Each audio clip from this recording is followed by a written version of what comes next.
Welcome to Hort Culture, where a group of extension professionals and plant people talk about the business, production, and joy of planting seeds and helping them grow.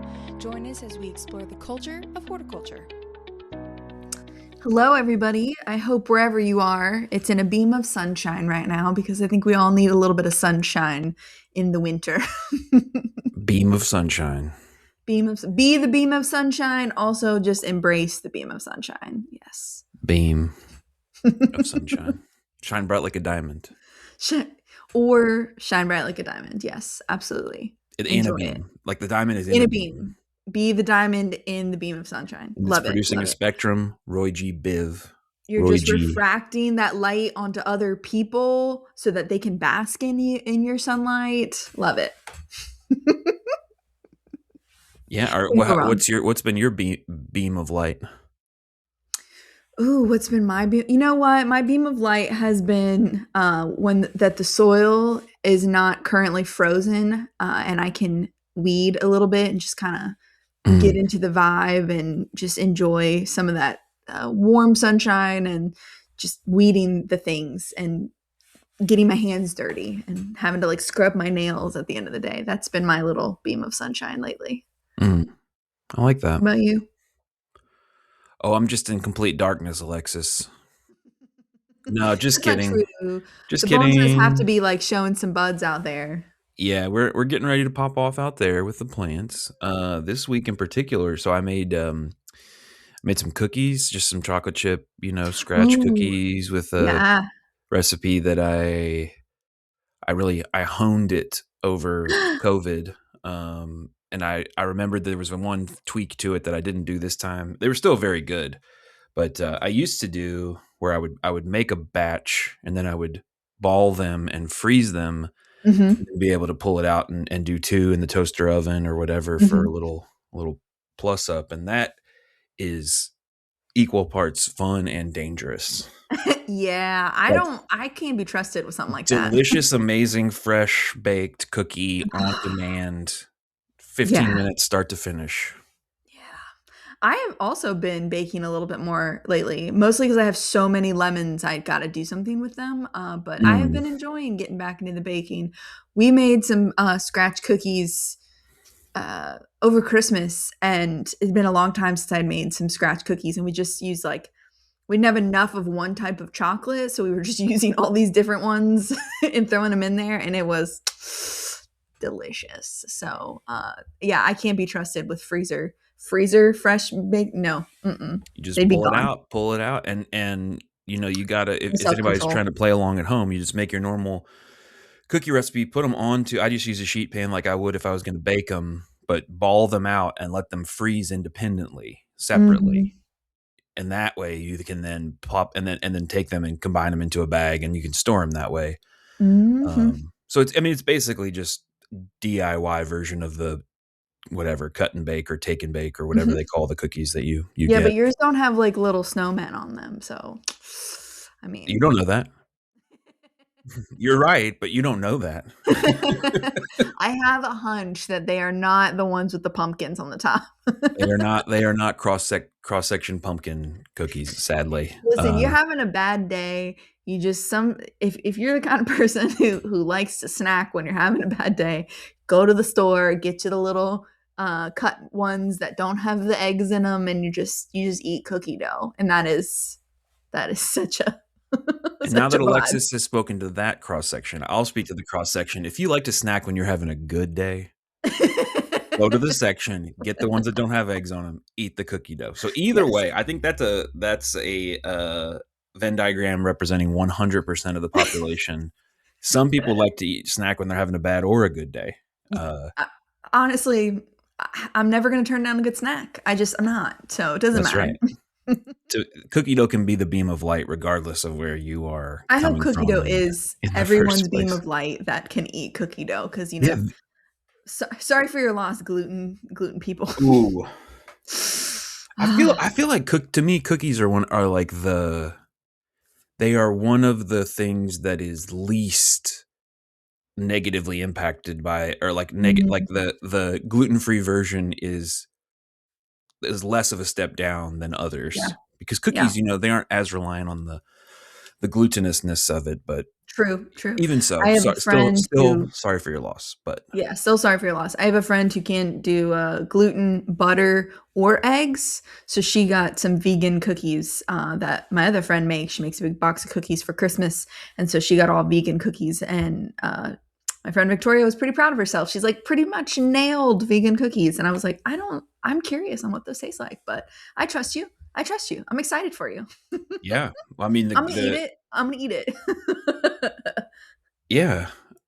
We once upon a time, Annie and I were, engaged in a vegan diet, and, it's amazing because you know what? Sugar is vegan. Mm. So, Very true. You're like, it's not that bad. it's I mean, sugar and salt, always been vegan. True. And if you're not Uh, gluten free, then flour is also fine, yep, I'm and assuming, and, so like, fat there's a lot of fat that doesn't come from animals mhm, that is mhm. beautiful. Yeah, love it. So, anyway, um, We're not here to talk about cookies, or nor are at we least not steamrolling Ray and Jessica, who are sitting in the wings. It's actually just the 2 of us, which is perhaps a great decision or a terrible mistake. We'll figure it you out can by the end decide of the episode. Um, how many stars we get on this episode. and Alexis was saying it's because people who work in the counties are really lazy before we got on, and I just wanted to give you a chance, give you the floor to clarify that. Clarify what you meant. They basically never do anything. They're not constantly answering phone calls or answering questions if people walk in. They're Yeah. just sitting around, she says with And satire, for those of you who I don't thought know me. I thought that saying that it was like it goes deeper than that to like their character. You were questioning their character, and if you wanted to Just in expand on general, that. they're people who don't like to Yeah. work. Jessica and Ray just No, poor hate. Jessica and Ray are dealing with some other things, and we had a window to sneak in a podcast episode here and wanted to. Um, and what do we want to talk about, Alexis? Oh, the good old-fashioned question talking about pricing, because it's important and it's confusing. So we thought we'd maybe, hopefully, clear some things up for you guys. Yeah, so we talked a couple weeks ago about the credit card fees thing, and we Mhm. said even if your customer understands that the fees have gone up, or they understand that you need to recoup that or whatever, they still may in fact just get mad at you if you charge them a surprise credit card fee when you go to checkout. And that's psychology. That's interpersonal communication. That's it shows the fact that not all considerations, maybe even most considerations of things like math and economics and other things, are not necessarily always logical or rational, and they may take emotion or just Yeah. simple parlor tricks in, like, here, I'm going to give Now you you a see cash it, now discount. you Now know you it. feel good. The net overall effect to my business for that versus the credit card fee is the same, but you walk Right. away feeling good. That's the goal, man.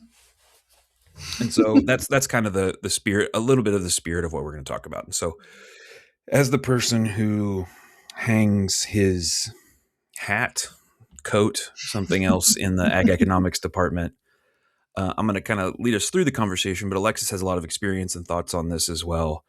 The thing I want to start with, this is something we talk about in extension a lot. We talk any sort of business, anything is going to start with this idea that, like, you need to understand as a business what it costs you to get a product or whatever to market. Amen, brother. If you don't understand that, if you don't know what that is or approximately what that is, what can end up happening is that you're selling it to someone else for less money than it costs you to make. Mhm.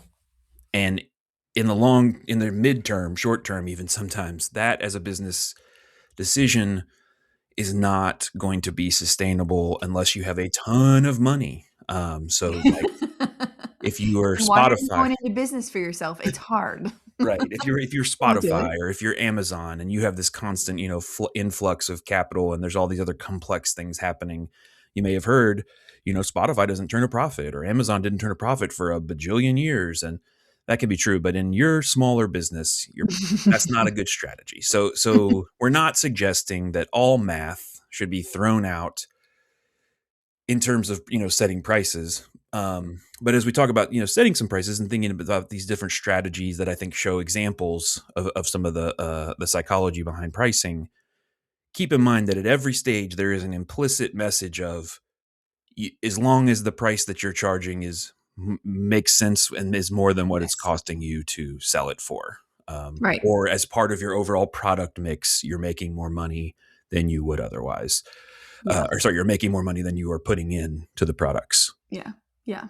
There's the idea sometimes you hear about it in groceries a lot, especially with flowers, is like there's I forget what they're called, like is it a liter loss or Loss leader. there's some loss leader. Thank you. I wasn't too far off, just switched them around. Leader comma That loss in the index.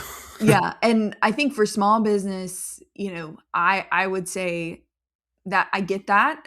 Sometimes you're trying to bring people to your booth, so you want to, advertise something low, but I hope that you're never actually losing money. At a bare minimum, that loss leader that you might have is at least going to pay for itself, is Mm-hmm. sort of the way I like to think about it. And again, this is just probably a little more personal than it is statistics saying that. But if that's something that you want to try, and I say that as someone who's, for example, doing tulips in the winter, because I'm trying to keep my customer base around a little longer, I'm not going to make a ton of money on that, but it keeps my customers involved with me. So it's, again, that kind of psychology, going back to the price. But I certainly would never want to lose money on something in order to keep a customer, customers around or something along those lines. So yeah, but the biggest question is, what is your cost to produce that? Anytime you ask someone, especially the CCD, what you should be pricing something at, we're going to ask you, how much does it cost you to produce it?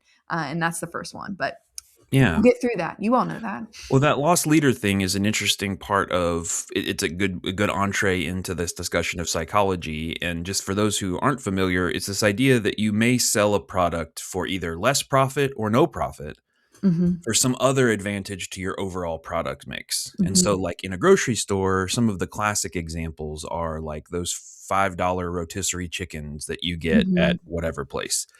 And you ask yourself, how on earth could they produce a rotisserie chicken and sell it at a profit for $5? Well, in many cases, they aren't. Mm-hmm. But very few people go in, just get their rotisserie chicken and roll out. Now, if you do that, huge props to you. Okay. Respect. And then you eat it in the parking lot. Yeah. What? Yeah. It's gone by the time you get to your car. And another example, just to stay in the poultry universe, the turkey that you buy for Thanksgiving, Mm-hmm. they may have a great price on it. That's like crazy good price. Mm-hmm. But their understanding with that is that they're going to get you into the store and you're going to buy all the other things where The their margin is stuffing. higher, the amount of money they make off each of those processed Right. things or stuffing or cranberry sauce or the drink that you buy because you need a caffeine pick me up as you as you are in line on the way out, or the toys that your kids beg you The for, and add-ons. all of those things that, so you could have a loss leader to get people in. An example of this from um, the like more Farmers farmers market. markety world is you might have your tomatoes that you sell at a like the difference between the price you charge and how much it costs you to produce might be smaller. You may only have a 10% markup on your tomatoes, but you have signage, you have other things supporting the idea of, doesn't a nice fresh salad sound really good tonight? You Mm-hmm. have lettuce and your markup on the lettuce is 40%.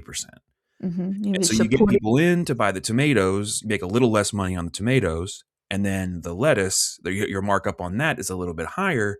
And so you end up on the total purchase making more money, and you have captured a customer who wouldn't have bought from you unless they could get a decent deal on tomatoes in the first place. So that's the Right. loss leader concept in this space. And as you can see, that's not really, it's not like a super rational thing. That's saying like, I'm going to get this person to buy from me. Well, if a rational person would go and find the absolute best price on tomatoes, and then they would go to the next person and find the best price on lettuce, and the next person and Mhm. find the best price on their bacon they're going to chop up and make bacon bits with. And if you can kind of package things, which is something we'll talk about here in a little bit, that's the type of strategy that you can use in your sales and in your pricing to offset stuff. So another one here, this is something I know Alexis and I have talked about actually recently, is people tend to have a really we tend to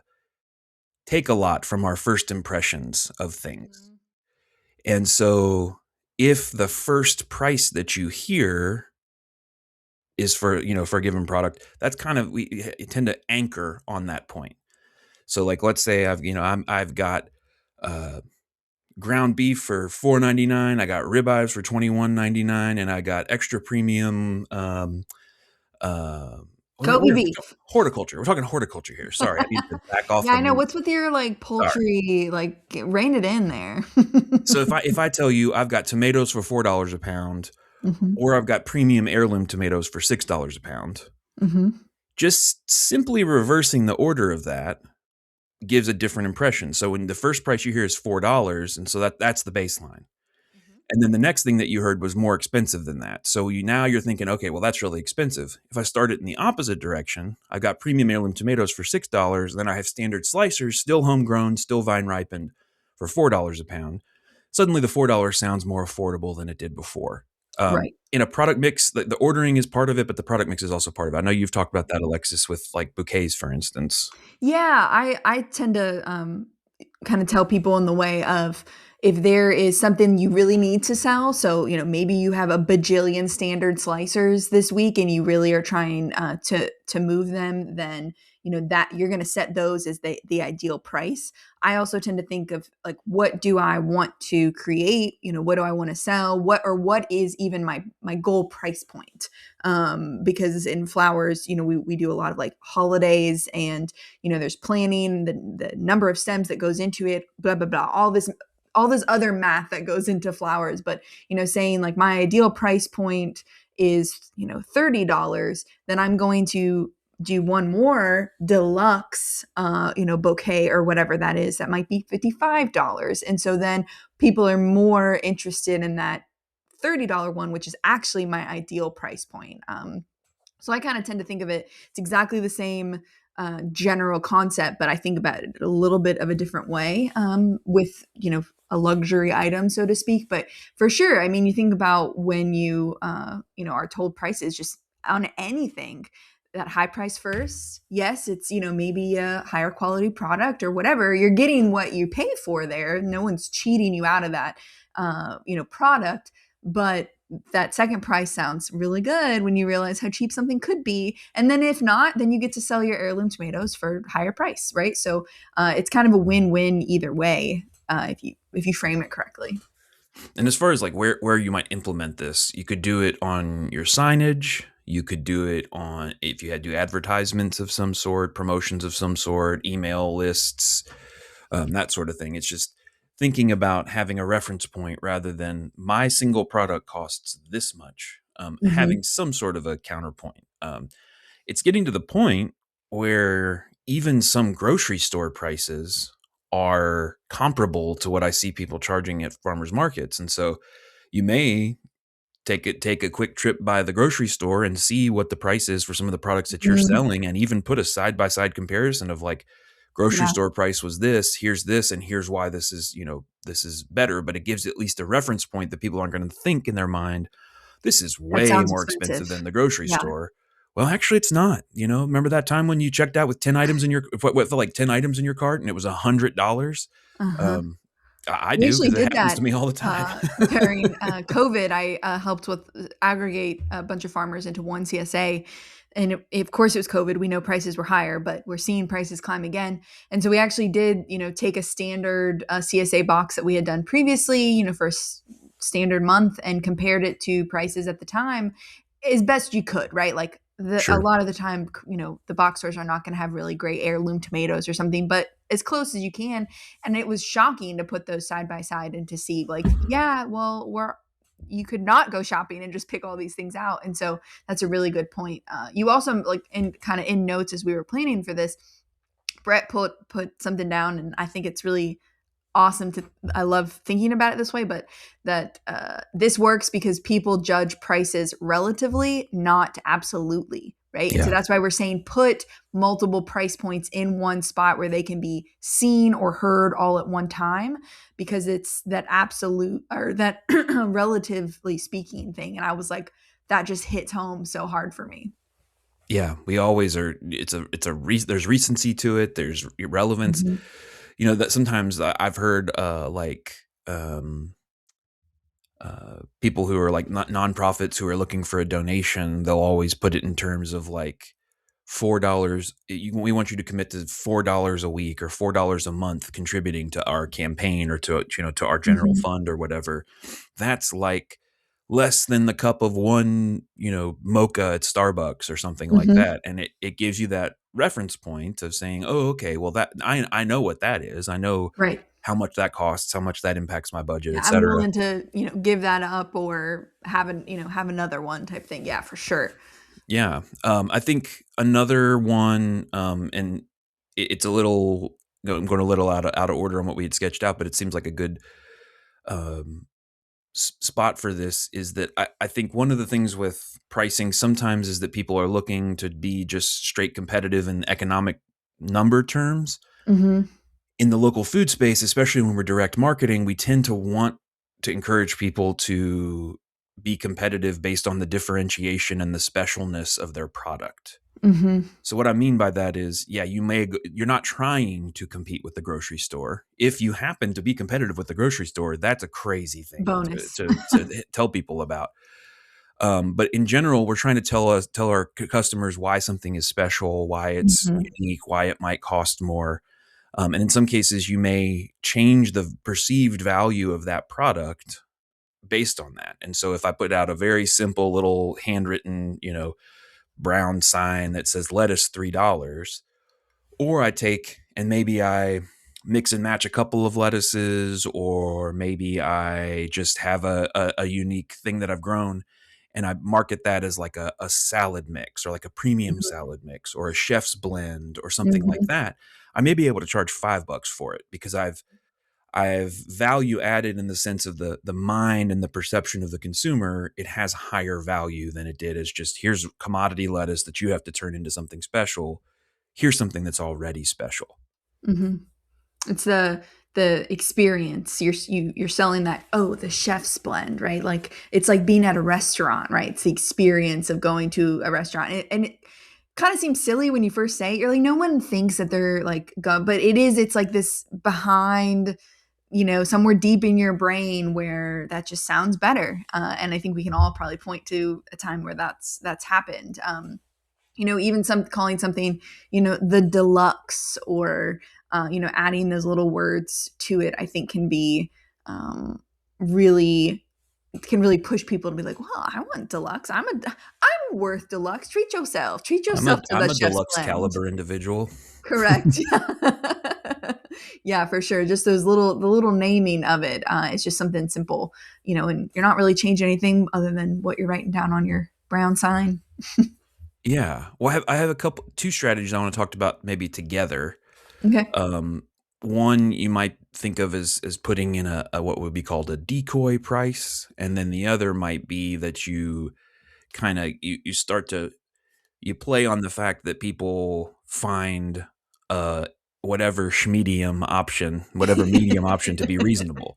And so they're kind of opposite ends of the spectrum, but I'll give you two examples here. So one would be, let's say you're selling blueberries, and you're just going to sell a small box for $4, a medium box for $7, or a large box, or maybe even an extra large box for $8. Mm-hmm. So that's one scenario. What to you jumps out about that? Do you think, Alexis? I mean, immediately you're like, man, if a large box is, or if a medium box is $7 and a large box is $8, why wouldn't I spend another dollar to get the large box? Like, that's, Yeah. yeah, obvious. And look, the large box is like more than double the size of the small box. Mm-hmm. And we should be eating more blueberries anyway because of antioxidants. And there's all the other marketing messages that can kind of play into the fact that this product may have a health halo for your customer, or it may be Mm-hmm. that their kids really like it, or they like the idea of supporting whatever. But in this case, that medium price that's in there, even offering the medium box in the first place, is what would Mhm. be our decoy. Mhm. It's the one to say, well, that medium box is crazy overpriced when I can just get the large box for $8 more. It's kind of the similar psychology of upselling in general with like a supersize me thing, Mhm. where instead of saying the giant meal costs $10 and the medium meal costs, $9 and the regular meal costs $6, you can just jump straight from the regular meal to the supersize me, and all we're going to upcharge you is that, 80 cents or a dollar or whatever. And the person's Mhm. not necessarily going to do the math because they're perceiving that they're getting more for not that much more Right. money. They're getting a deal. And so that, again, that medium one there is to push people towards selling the larger box. And so in this case, like for me, if I was trying to move more volume of product, this would be something I would think about. Mhm. I think sometimes people have a tendency to rush to want to give people a bulk discount or a larger volume discount. And sometimes that's good. That's good. But if your product is highly in demand and you're constantly always selling Yep. out, then giving people a huge discount on more volume is not necessarily in your best interest as a business. Like if you can Yeah. sell pints for $5 all day, there's no reason to sell quarts for $8. Mhm. Frankly. 100%. Yeah. um, Same in the flower world, that's sort of equivalent to like Mother's Day or Valentine's Day. It's like I can sell if I can sell every flower at a retail price, why would I ever, other than, efficiency and just, ease of selling to one location, but from a strictly a price standpoint, why would I ever sell them wholesale if I can sell every stem retail price? And it's, yeah, the same concept. And one like thought it bleeds into sort of this a different strategy of this like price framing of you can do something for $3 each or two for $5. You can almost combine that with that decoy pricing, because if you say one pint is $5, or you can get two pints for $9, that they're saving a dollar and you're moving more product. So if you have a lot of blueberries and you're like, if they don't sell this weekend, they're going to go bad, kind of thing. mhm. And you can afford to do that. And so, or, even pricing that individual one higher, you only want to make $5 off of it. That's your goal. So you're going to price the individual at $6, but price for two for 10. So you're again, um it's not cheating. You're just, Mhm. and in a way they're getting better deal and you're making what you want to get. So yeah, those kind of bleed together a little bit, that idea of decoy pricing and then just this bundled pricing. Yeah, and just to reiterate and put a little, even a finer point on this, you go through your math and you say, okay, I'm producing this cucumber, and what I need in order to make money, in order to make back my costs plus the amount of margin that I want to make, I need to sell this cucumber for 75 cents. I know in my mind if I was just going to charge based on making the money that I want to make, it's 75 cents. Well, I go to my stand and I go to price and I say, okay, the cost for, again, 75 cents was what I wanted to make on that one. And I say, I will sell you one cucumber for a dollar, Mm-hmm. or I'll sell you two for $1.50. Right. In other words, I'm telling you, I'm not telling you, but in the back of my mind, I'm saying, if you want to buy just one cucumber, I'm going to actually charge you a 25-cent fee Convenience fee. Yeah. of having to buy that one. It reminds me a little bit like in the trades world, like in having your furnace worked on or having something replaced at your house or whatever. Hmm. If there is a job that a contractor does not want to do, Yeah. they will often quote you a price that is crazy high. And what they're Uh-huh. saying is, if you want to pay the crazy high pain I'm in the willing butt to do it. price, I'm more than willing to do that. If you want me to crawl in your gross crawl space and deal with this, I'll charge you that. Like, yeah, sure. If you want to pay 20% over market, Yeah. sure, that sounds good. But if you don't, you don't. It's a similar thing with the decoy pricing. It's like, I don't actually want to sell anything at a dollar. I want to sell it at 75 cents, but I want to move two at once. And you're playing on the psychology of, well, I'm getting a better deal by buying two. Right. So that's kind of like, it's not like you're the price that you're needing to get is $1 and you're voluntarily giving discounts. Right. And I think just going back to that cost thing, Mhm. making sure you understand your costs plus the amount of margin that you're wanting to make. A different variation on this is when you are in fact trying to move something at the middle of the price point. And Mhm. so, for instance, you say, you have in the cut flower world, I've got my basic bouquet, which is $10. I've got a seasonal bouquet, which is $18. I don't know why you would call it seasonal. This is just the example that I have written out here. Let's say basic. Let's say, what would be a Premium? better middle one? And then we have to change premium. So like, Oh, deluxe. I use the word deluxe a lot. and deluxe I is don't know. top, right? Yeah. Yeah. So we've got basic bouquet $10, premium bouquet $18, deluxe bouquet $30. Mhm. People will now, combining the top price being a reference point, the bottom price being a reference point, and the one in the middle being slightly, in this case, so 10, 18, 30, it's slightly below the midpoint. That medium one feels like, I'm splurging on myself, but Yeah. I'm being reasonable here. Right. And as a business, I'm actually wanting to sell the middle point bouquet. I will sell you the premium, the deluxe one. I'll sell you Mhm. that all day if you want it. But I know that more customers are willing to hit that middle point of pricing. And that 3 reference points, against pricing is referential, lets me know I'm not being crazy. I'm still below $20. That's Uh-huh. another psychological tipping point. I'm still below this. We have a base 10 Made number up system thing. thing, 10, 20, 100, for whatever reason that psychologically plays with us. It's below that. It's $18. Mhm. Do you ever play around with that kind of thing, Alexis? Or Yeah, I think I kind of referenced that in a little bit of a different way earlier with, I have my goal price that I would like more people to buy. So I'm going to price something higher so that they feel that. And sounds like what I need to do is create a lower price point in some way. But yeah, I think it's good, and especially in the flower world, people are often buying for someone else, so they don't want to be the cheapskate, even though no one will probably know what they spend. In their mind, they don't want to be cheap. They don't want to buy their friend the cheapest thing, but right, they also maybe weren't planning on spending that much, or maybe they're giving them something else an additional. And so again, that right in the middle of the road, whatever price point that is, feels reasonable because you're not being cheap, but you're also being responsible by not doing the top tier. For sure, I think that makes sense. Or same could be said in the cucumber world. Do you want the smaller cucumbers that aren't super pretty but taste good, or do you want the really fancy English cucumbers that are perfect and seedless and all of that, or do you want just like the pickling cucumber that does the job that you want it to do and is right that middle of the road? And yeah, those three different price, the more often I think you can have sort of three different price points, as long as it makes sense for you and your business, as far as like, the time you have and the efficiency sake, I think right. it's the way to go.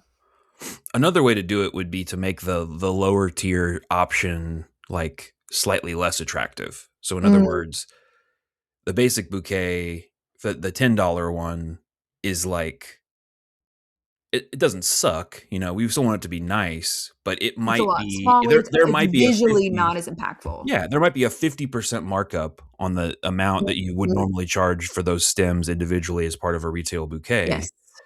The seasonal bouquet may be a 30% markup, which is where you're targeting for your business, but people don't, in the world don't know that. And so when they look at the basic bouquet for 10 or the medium bouquet for 18, where you're getting a ton more stems relatively in terms of value, it becomes even more of a no-brainer of like, Yeah. that's where we want to go.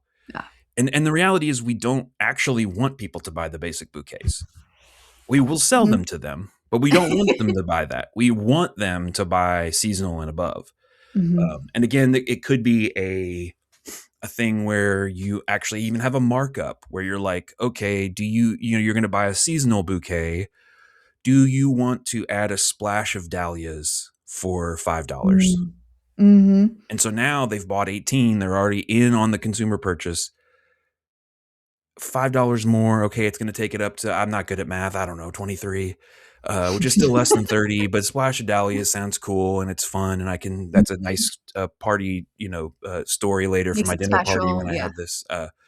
So anyway, that's just another psychological kind of way of doing, is the idea of Oh, yeah, the I plus up. 100% in the cheaper option, the stems are more per stem. The markup is higher per stem in the smaller option. So like if you're a person like me who does the math, a lot of the time when I see stuff, I'd be like, "Well, those are 350 a stem. Those are 250 a stem. So why would I get those? I'm getting more for them." So, yeah, for Mhm. sure. Yeah, and I think also, just to, going back before we move on from the bundling concept, Mhm. another way of doing a bundle, or doing a even just a value add, you know, uh, Mhm. naming and adding value, is to take and bundle unlike or products that aren't all the same together Mhm. in some sort of a, the way example I give is like, here's the Wednesday night dinner package. And Oh, so it's yeah. got some carrots, it's got some potatoes, it's got some a roast of some sort, and maybe like a bag of fruit that's like for dessert or something. And you sort of pitch it as, here's the mealtime, here's the meal, bundled meal thing. And the total value of that is still the amount of money that you make, but it's a little cheaper than it would be if people bought all of those things independently and Individually. separately. Mhm. That's just another kind of psychological way of approaching pricing I love and, me a bundle. Someone's like, "Here is your salad kit. You can go home and make a really delicious salad. You just get this one thing that's already together for you." Yes, please. I will take it. Give it to me. Here's my money.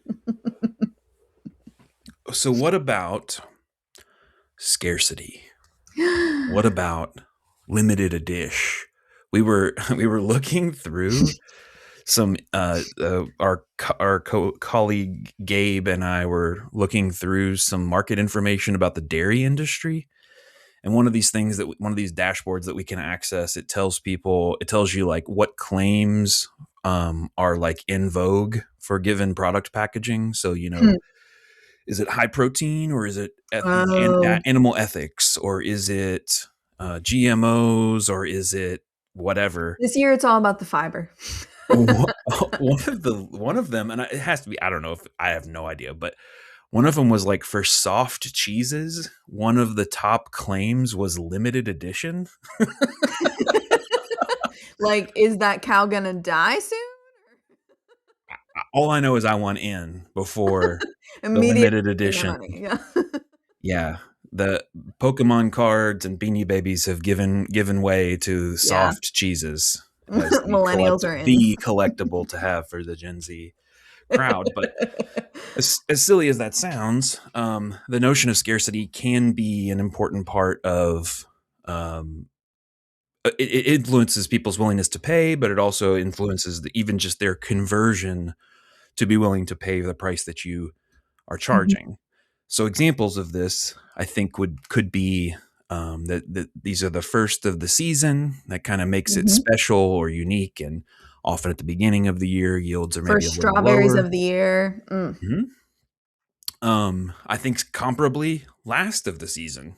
It Mhm. could be, this is your last chance to get vine ripened tomatoes this year, or this is, we're going to be, out or whatever. Even some other language that I saw suggested was the idea that, we've only got 12 boxes of this, or we only have 10 dozen ears of corn this week, so come get them.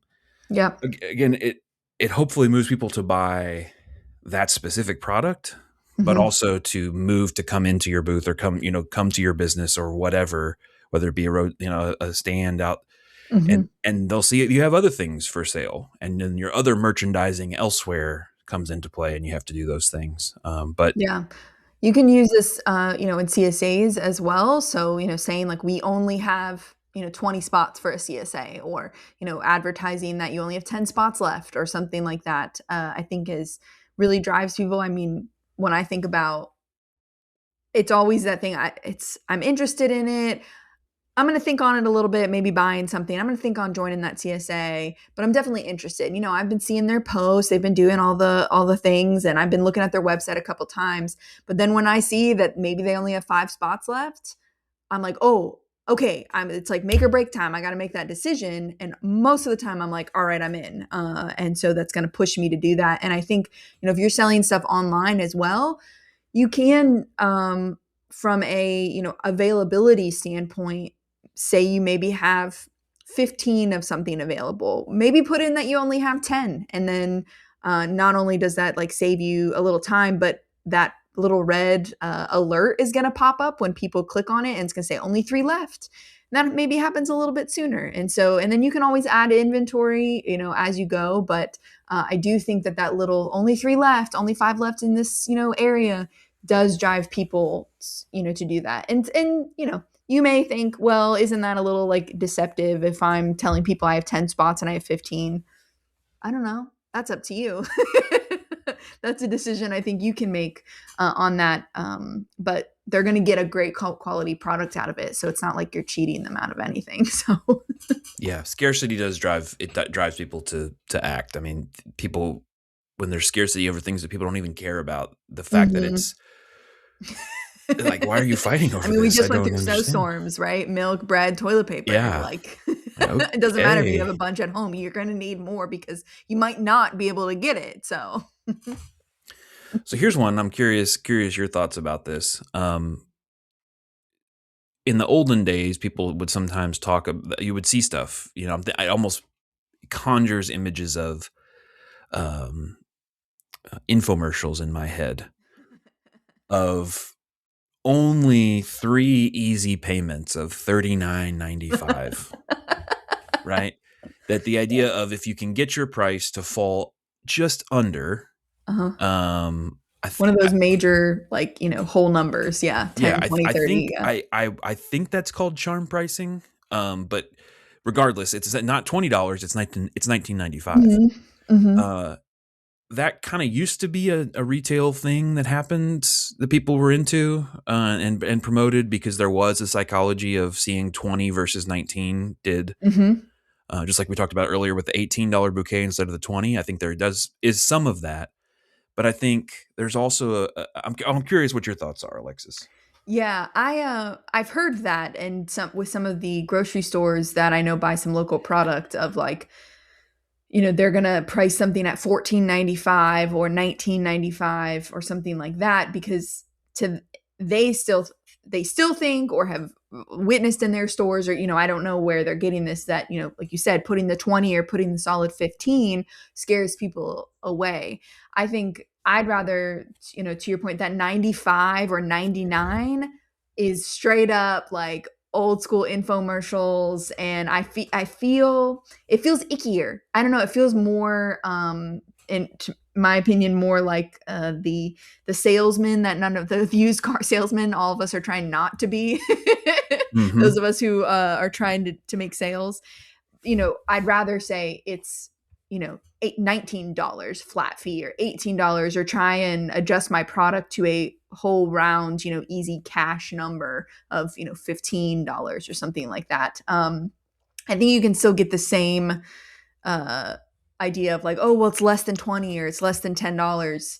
You can still get that same hit without the like ick of the 95.99 thing. There's something about it. I don't know. Yeah. Well, I think that the more round number feels to me feels a little more modern, and it Mm, also feels it human, like it almost humanizes the business yeah. and the It's like they're charge. gonna round up, right? Like, you don't see something and say, "Oh, it's 19.95." I see it and I read 19.95 in my brain. I'm like, it's $20, 20 bucks. Yeah. So why not just call it that if that's the price it needs to be? And I think in larger scale situations, especially when a person is evaluating a bunch of different options right next to each other, Mm, you got this salsa and it's $3.99, and I got this salsa and it's $4.25. Well, I'm going to get the $3.95 one, yeah. as Yeah, that's compared to a situation where like the business and the product are just different. mhm. And this is why, talk about like earlier that we're trying to be competitive on price through differentiation and increasing the value and perceived value of what's being sold rather than just strictly trying to reduce the price to the point where the Mhm. customer is going to be able to accept it. Right. Um, an example that I thought of that like it's and this is now dated. Like I'm a elder millennial, not a boomer, but even this is dated, but it does indicate the difference. I think about like the Mac store or like Apple and the way that they Mhm. sell their products. They have not used a decimalized price thing in like decades. And people Oh, think of yeah. Apple, they think of the Mac store as like hip and modern and hybrid. Again, I am old. I understand that this is not the cutting edge like it was back then. But the idea of here's this very simple thing, it doesn't come with a really long manual, and the price is they still play with it. So they're not going to charge $1,000 for something. They're going to do $999, but Mhm. $999. But that to me is like a step in that direction. And if you're offering a Mhm. smaller scale, artisanal, special product, there can also be a feeling of like honesty or communicating, authentically and truly. Here's look, there's no baloney on this. This Mhm. is how much it is. Um, so yeah, that's another interesting one in the spaces that we are in. Oh, that's a good point. I did never thought about the fact that they didn't use decimals since, they don't say 999 and 99 cents. Like, you round Right. up the dollar in your brain. Yeah. Well, and like another example would be like if you go to a really hip artisanal coffee shop, Mhm. often you'll see Americano 4. Mhm. There's not even a dollar sign. It's Yeah. like the number 4. Now go to a like more of a like a less hip one. Maybe it's like this coffee's a dollar 50. Go to McDonald's and it's 99 cents or it's Right. a dollar 19 or whatever. And I think that where are you falling in the spectrum? You don't have to quite be that chic and that hip, but you also don't have to charge $3.99 for your tomatoes. You can just say they're $4 a pound, Mhm. and people might appreciate that or associate something with that. A last one here that I thought maybe this isn't necessarily how to price your products, but it's like kind of how to stand behind your price and Yeah. the value. There's a little bit of like a pep talk coming, I guess. So you've done the math, you know what your costs are, you know how much money you need to make. You've done a little bit of market research, you've seen the prices out in the ether, in the surrounding spaces, whether that be grocery store, other vendors, other businesses, other where depending on where you are. And based on your costs, this is how much money I need to make, and this is a fair price in the market. And then you do your jiggery pokery to figure out exactly where you're going to price your product. Well, you now know the value of your product. You know its value in Mhm. the marketplace, you know its cost, you know all those things.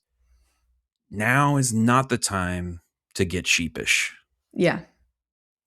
You've done the work. You've done the work. You have ground to stand on. And guess what? Some people are always going to complain about it. Some people will come up and just ask, and you will think that they're complaining, and you'll preemptively get sheepish about it and like, oh. But the example that I kind of sketched out here was somebody comes up and asks, how much are these tomatoes? And let's say you are in a market where charging $4 a pound for your tomatoes is borderline scandalous.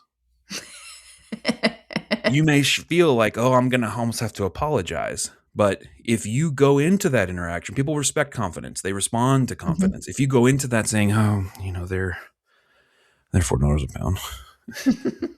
What? What? $4 a pound? Oh my, oh, yeah. As compared to saying they're $4 a pound. That's actually, this heirloom variety that we really like because it's really flavorful, and we actually picked those this morning. Mhm. It's a very different tone. You're explaining the value, the special value of the thing. You're always going to have people complain. You're Sure. always going to have people who want to buy 3 pounds of tomatoes at 1978 prices, and there's nothing you can do about that. But the idea of being confident in your product, that it's special, it's unique, it's good. Again, we're working to differentiate as a way to make value clear to the customer. Mhm. You're going to have to stand on business. Yeah. I want you to internalize, and this I feel like it changed the game for me when I finally, like, really internalize this was like, not everyone is your customer. Sure, we're trying to be as broad, right? Because that's good for business, but not everyone is your customer. And even more, here's the one that personally still gets me sometimes.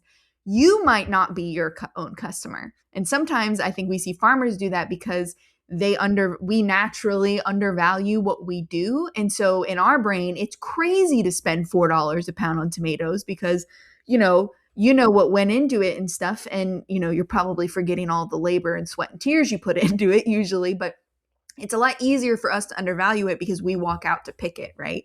Or I think for a lot of people, maybe not all of you, send me your wisdom, but not everybody is your customer. That is an okay thing. That's often better for business. You can find your customer and help them better. And also, you might not be your own customer. And man, when I learned that, someone said that in the flower world, and I was like, oh yeah, that's a fact. I'm a cheapo, So in Right. some ways you might not be, but that doesn't mean your product isn't worth it. You did, like Brett said, you did the research, and so stand by it with confidence. You got the receipts to back you up. So I think to that point about that, it could be also that some markets aren't your market.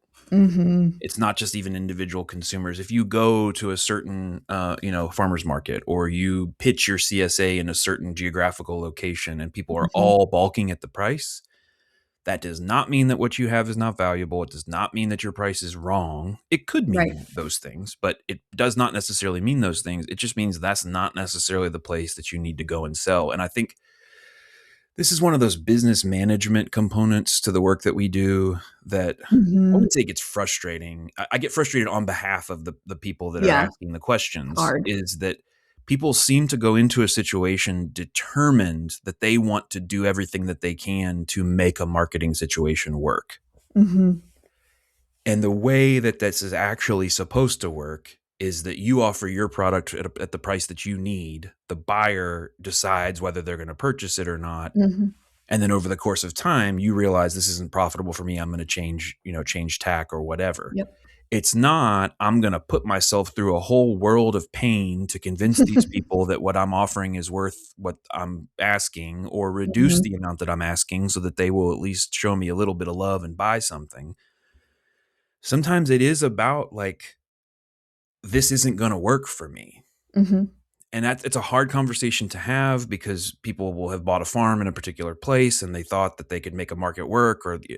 whatever. But there are many situations where you have set the price correctly, and it's not about your numbers are wrong. It's Mhm. about your expectations of the market or of the people in a place. It's about how highly valued what you offer is in that particular place or space. Mhm. And in some cases, you can communicate your way out of that. You can say, here's why my product is special. And Mhm. some people will hear that and they say, I hear you, but it's not $4 a pound special. Yeah. And there's not really a whole lot you can't really do a whole lot to change people's mind necessarily in that case. Like, you might think about offering some samples, Mhm. or you may try, there's some mitigation you can do, but there needs to be a little bit of a matchup, I think, of values in Yeah. the first place Yeah. before you. Just we're here to tell you or remind you that it is okay to switch gears in business. And so whether it's what you grow, what you price, where you market it, that like you don't have to have gotten it right the first time or the second time. You know what? Two rodeos is not a whole lot of rodeos to know It's not supposed a to lot of know what you're rodeos. doing, right? So we're just here to remind you it's okay to switch gears, but you've got to know your numbers to do that. So knowing your cost of production is just a really great place to start. If you're Yeah. So not sure if let's go with a couple. Like, let's think of a couple of examples of what was the word that you used? Pivot, or what was the word you said? uh, I don't know what I I mean, said. now I'm You weren't fixated on listening? rodeo. Now I'm just thinking about two rodeos. Isn't that Two many rodeos. rodeos? This ain't my first rodeo. You need to up, I'm like, yeah. I'm supposed to have it figured out by my second rodeo? That's not very many rodeos. So one example would be, let's say, we'll stick with the flowers for a second. It could be that you are a flower grower. You are nerding out. You're into it. Your bulbs, your corms, your tubers, Mm, your get it. grace. You are seeds. You are power. You are the energy of that sacred flower, and you love it so much. And naturally, you gravitate toward growing some crazy stuff that Mhm, is hard to grow. It's mhm. hard to hold. It's hard to store. It's hard to do all those things. Expensive to buy, all those things. Expensive to buy. And if you were in Nashville, if you were in New York, you would have to be fighting people off to buy these products from you. But you're not in New York. Mm, You are in a rural Kentucky county mhm, and you are selling primarily at your farm stand or at your farmer's market, etc. mhm. You try it for a little while, no matter what people say, a dinner plate dahlia, they're not going to spend what is it, $4 a stem, $10 a stem? I don't even know. Yeah, 5 to 6. $5 to $6 a stem, that's insane to them. Mhm. What would be some angles that you might think about for pivoting Yeah. in that I had a case? similar question actually come up at, Oak conference in a certain way, and but, my first things are, do you have the ability to switch markets is usually my first question because to me as a plant person as a horticulturist it's a lot easier to shift markets. Again, this is just my personal plant nerdness. It's a lot easier to switch markets than to totally switch your production practices, especially if you're dealing with some crops like example with dahlia that's a little bit more perennial based. You've invested a lot of money into it, so I would say, can you switch markets? Is my first question. And if they say no, or I don't really want to, then it comes down. The next thing is, okay, do you know your, usually I ask this first, but it's like, if you know your cost of production, can you bring that price down? Where are you basing your price off of? Is it fair market value? And, they might say, yes, I have to get this in order to make money. Totally fine. Love that for you. The next question then is you don't want to switch markets. You can't change your price. So you've got to change your product if you want to stay in that market. So instead of the $5, $6 dahlia, dinner plate dahlias, maybe grow smaller dahlias that are $2 to $3. Or if people are just wanting bulk buckets or something like that, so you can have that available where they feel like they're getting a deal. There's a couple different things, or grow zinnias, and sometimes that's what people give the people what they want, and you may even be able to have a higher markup on those just to make it worth it for you. But to them it's only $1 a stem, but maybe you're making 40% markup on that. Versus sometimes with dahlias it might be a $5 or $6 stem, but you might only be making 20% markup, right? So those are like kind of the places that I would start. Usually in the flower world, changing the market is going to be um, a good way to go because there are lots of options. And so it's not necessarily like changing the farmer's market you go to. That could definitely be it, going to a more popular, place where people have more funds to expend on a luxury item. But it could also be, oh, you're going to do DIY buckets for brides or something like that. And so it might just be that you switch the type of product you sell as far as packaging goes. You're still selling the dinner plate dahlias, but you're going to sell them to a bride for $5 instead of at the farmer's market. So that's Yeah, that's usually how I start with things, and I think it's pretty similar with veg, fruit, other things along those lines as well. I think within that too, one thing I would point out is that it can be a blend of those things. That Mm-hmm. it's like, Very true. okay, y'all don't love my dinner plate dahlias. I'm gonna go find somebody who does, but I still Mhm. like selling to you all because you like to buy bouquets for $5 or $10 each.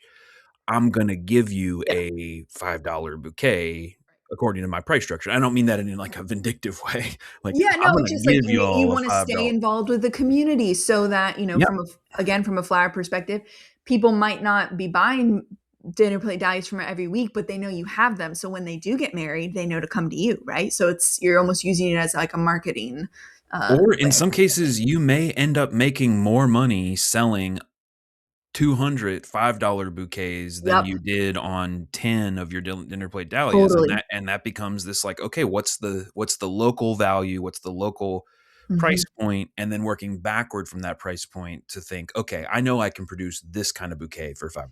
Hmm. Um, Yeah, I think that like another example would be in the veg world. It could be that you produce some really specialty cool pickling cucumbers. Mhm. They're a vintage variety. They're special. People like they make the best pickles. They Mhm. stay firm in the jar. They do whatever. Blah blah blah blah blah. People around you just don't care. Like Or they they don't like can or they yeah, know that they're good, and the couple, they trust you. the handful you gave them that they tried, they were like, those are the best pickles I've ever made. But three for or two for $1 is too rich for my blood. I'm not going to buy them. Those same people might not blink an eye at paying $8 for a quart or a pint of those. And you Mm, may be able to take your product, get it into a jar, market it locally, but also market it elsewhere. yeah, That you can actually ship stuff. You can sell online. You can ship your sell a pickles. value added product, assuming you're complying with all processing requirements, yada, yada, yada. You can sell that online in a way that you could not possibly have done, into your local market.